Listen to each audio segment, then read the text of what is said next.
Bonjour, je m'appelle Achille Claude Debussy, c'est un franchise pour. Hi, my name is Debussy.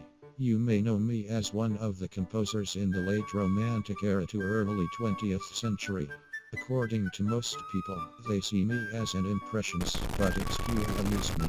For your information, I hate being called that. I am trying to do something different. What the imbeciles call impressionism, a term which is as poorly used as possible, particularly by the critics. You want to know how I became a composer? Well, it all started on August 22, 1862, the day of my birth. I was born in Saint-Germain-en-Laye, France. Though our family was poor growing up, my mom was able to afford piano lessons for me, and I started my journey as a pianist at the age of 7. I was encouraged by Madame Motte de Fleurville. A few years later, at the age of 10, I won a place at the junior department of the Paris Conservatoire. Talk about musical talent.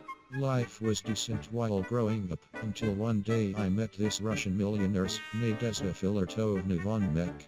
She engaged me to play duets with her and her children. I traveled with her to palatal residences through Europe during the long summer vacations at the conservatory. One day I saw this hot chick named Blanche Vasnier and I went, ooh la la. Nah, I'm just kidding, I definitely said something different. Let's just say she inspired many of my early pieces, such as my famous Clair de Lune. I made this masterpiece at the age of 28. The title means moonlight, and guess what? This was the same year that my daughter Claudemir was born. The title of this song refers to a folk song and a poem of the same name. Huh, that's convenient.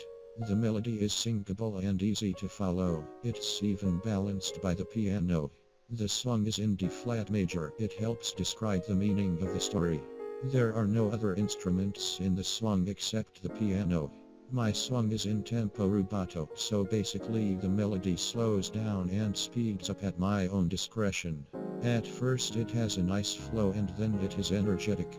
Not to mention that it is quiet, but in the second part one decide to add more power.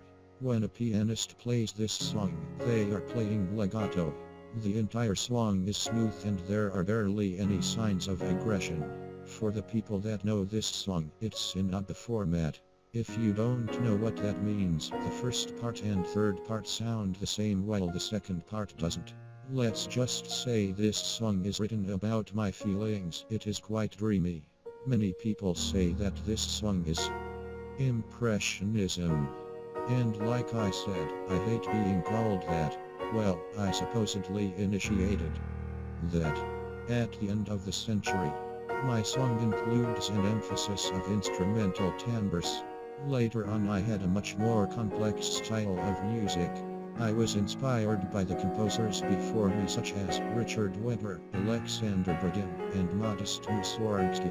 Throughout the rest of my life, I created more songs with this more mature and complex style, such as Prelude to the Afternoon of the Faun and the String Quartet. Another one of my masterpieces is called La Mer. Here's a little backstory. I was such as rebel back then, a pure bad boy. I had a number of high-profile affairs. I broke off an engagement and left my wife, who did try to shoot herself. Because of that, not many people liked my song, La Mer. When I was younger, my father wanted me to be a sailor. Well, too bad, Dad. I'm a well-known musician now. I took inspiration from the rolling waves from the unlikely locale of Eastern on the south coast of England. This song contains 3 symphonic movements. Just like Clair de Lune, La Mer also had an ABBA format. It is even in D flat major for the first and third movement. There is an extensive use of harp which really enhances the delicacy of the texture. Winds, violins, violas and cellos are also used throughout the song.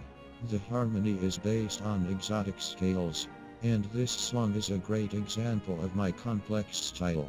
Just like the rest of the songs in the Romantic era, I also express my feelings in this song. I do love the sea. You see here, Wagner's chromaticism is the power of use of harmonic progression to create tension and termination. whereas my song spreads our harmony so that it cannot function in the same way. This piece is special because it is my work of harmony that fits my work of style. Here's a fun fact: did you know I had a cat?